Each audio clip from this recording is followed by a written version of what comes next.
I struggled a lot with reading the Bible in the past, and I know a lot of people struggle with it.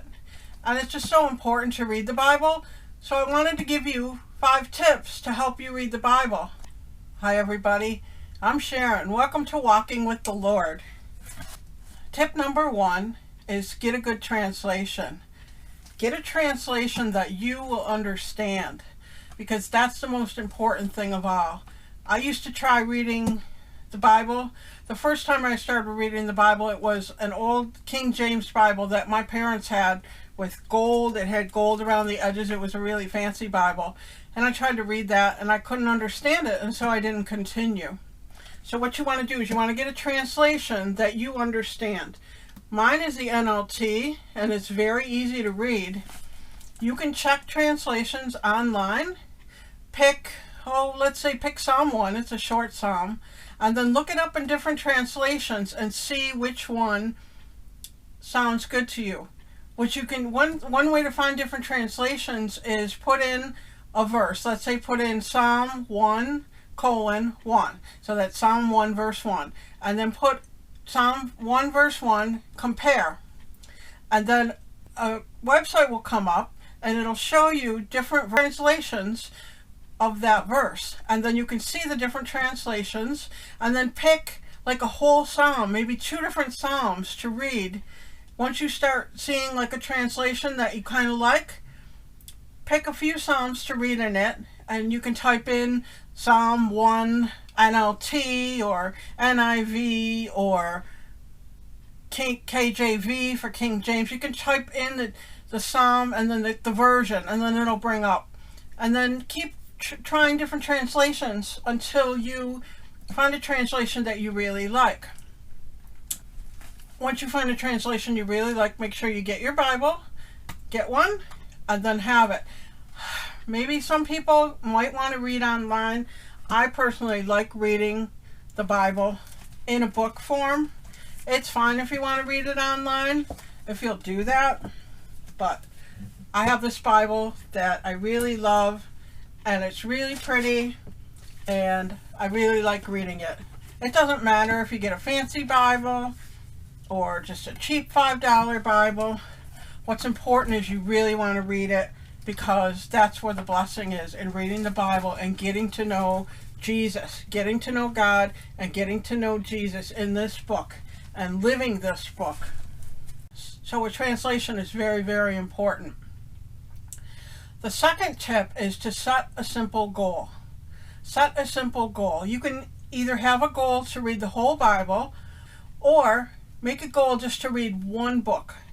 Maybe start with the gospel, one of the gospels, maybe the Gospel of John, and just have a goal to read that one book. Just read the one book, read the book of John. And then maybe after you're done with that, read the book of Matthew. And just, if it's easier for you, you know what kind of person you are, set a simple goal and read the one book.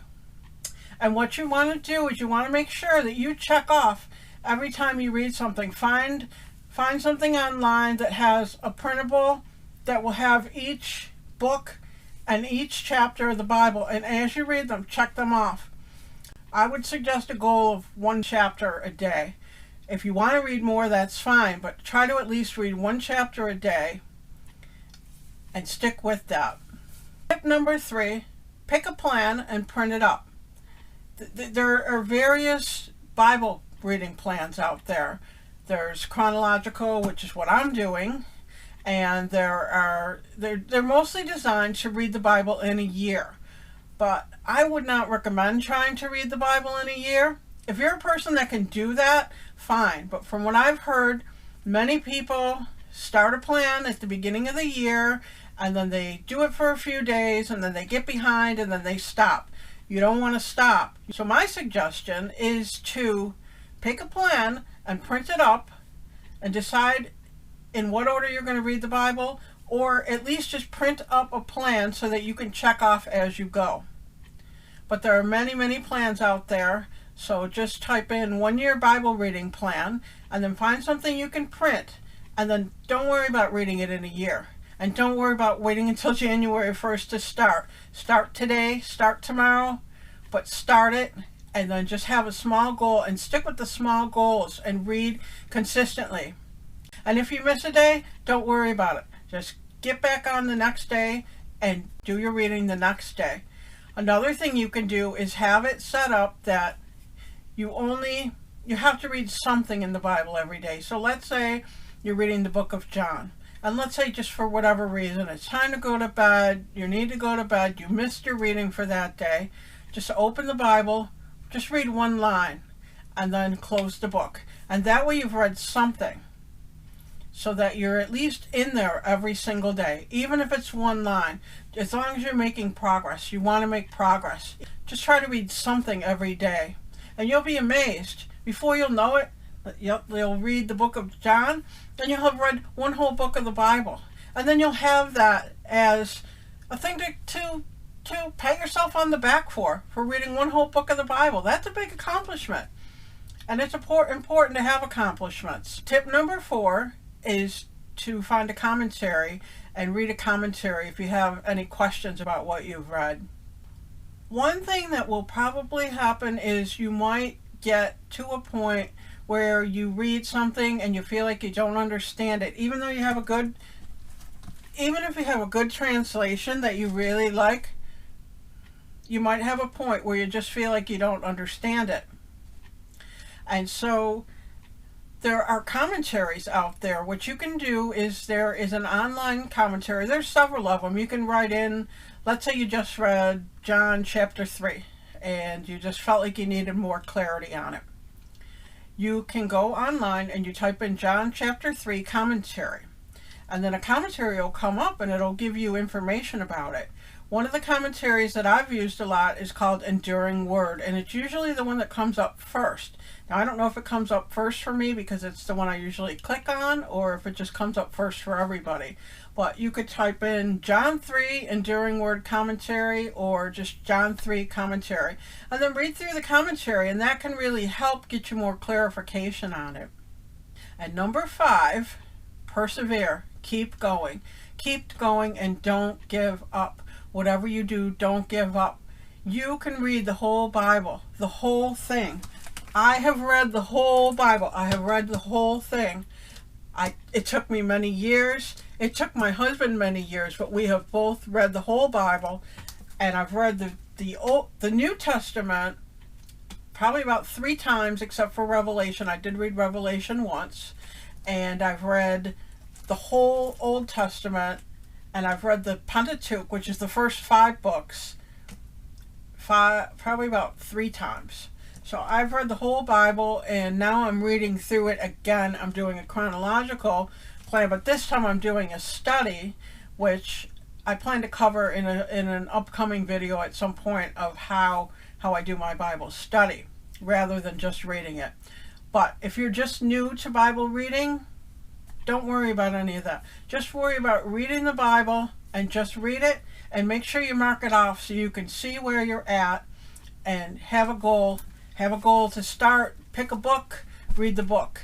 Then read another book and read another book, and just have a goal to get through the whole Bible eventually. It doesn't matter in what order.